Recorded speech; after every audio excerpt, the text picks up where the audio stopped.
जिला में पारसनाथ पहाड़ जो है आज विवाद का केंद्र बना हुआ है, इसलिए कि पारसनाथ पहाड़ हम आदिवासियों का ईश्वर है, उसको हम लोग मारंग गुरु कहते हैं।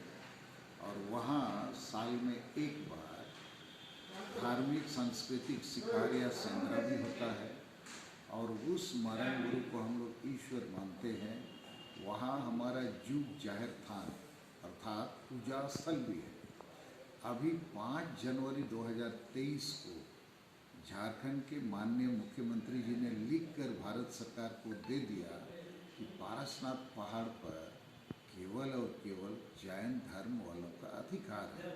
तो इस प्रकार उन्होंने हम आदिवासियों को दरकिनार कर दिया, हमारे धर्म को, हमारे ईश्वर को बेचने का काम किया है। इसके खिलाफ में 10 जनवरी 2023 को मधुबन पारसनाथ पहाड़ के नीचे एक बड़ा महाजुटान हुआ, आदिवासियों का विरोध शुरू हो गया। आदिवासी संगठन अभियान की तरफ से हम लोगों ने 17 जनवरी 2023 को भारत के झारखंड, बंगाल, बिहार, उड़ीसा, असम 5 प्रदेशों के लगभग 50 जिले मुख्यालयों में धरना प्रदर्शन करके माननीय महामहिम राष्ट्रपति को ज्ञापन पत्र भेजा है कि पारसनाथ पहाड़ का नाम मारंग गुरु रखा जाए और वहाँ पर सबसे पहला अधिकार आदिवासियों का है, इसको बहाल किया जाए। अब हम लोगों ने 17 जनवरी से ही मारंग गुरु बचाओ भारत यात्रा शुरू किया है। सभी जिलों में हम लोग प्रेस कॉन्फ्रेंस और जिले में एक जनसभा करके लोगों को जागरूक बना रहे हैं।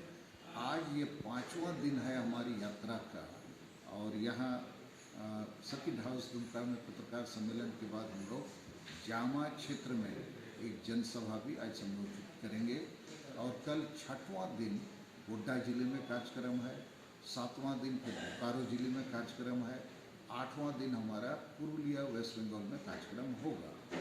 हमने आज भी फिर से हम ये घोषणा कर रहे हैं, यदि झारखंड सरकार, भारत सरकार और राष्ट्रीय अल्पसंख्यक आयोग इन तीनों संस्थानों ने आदिवासी के खिलाफ फैसला दिया है, जैन धर्म वालों को पारसनाथ पहाड़ जो हमारा मारंग गुरु है, ईश्वर है, देने का काम किया है, हम आदिवासियों के धर्म को, हम आदिवासियों के ईश्वर को एक प्रकार से इन लोगों ने बेइज्जत किया है। तो इसके खिलाफ हमारा इन तीनों संस्थानों को अल्टीमेटम है कि 30 जनवरी 2023 तक यदि मारंग गुरु हमको वापस नहीं दिया जाएगा, सरना धर्म कोड को मान्यता नहीं दी जाएगी, तो फरवरी 2023 में किसी भी तारीख से हम अनिश्चितकालीन रेल रोड चक्का जाम 5 राज्यों में निश्चित रूप से कर सकते हैं, करेंगे और पूरा देश पैरालाइज हो सकता है।